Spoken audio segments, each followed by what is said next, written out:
Čaute ľudia, meno je Ivan91 a ja vás zdravím pri tejto informačke. Takže prvá vec v tejto informačke je, že som premenoval celý tento channel. Je to Ivan _gaming _vlogs. Áno, začnem robiť vlogy. A druhá vec, že prepáčte, že som sa 3 mesiace neozval. A teraz to už bude normálka.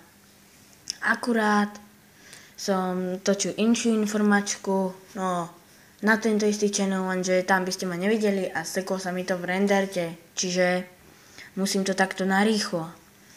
Takže akurát chcem točiť NHL 9, asi majstrovstva alebo nejaký zápasik, neviem, ešte sa rozhodnem. No takže a tretia vec, by som sa chcel s vami rozlúčiť, aby som sa už pustil do inších natáčaní, aby tento kanál znova oživel. Lúčim sa s vami, dovidenia.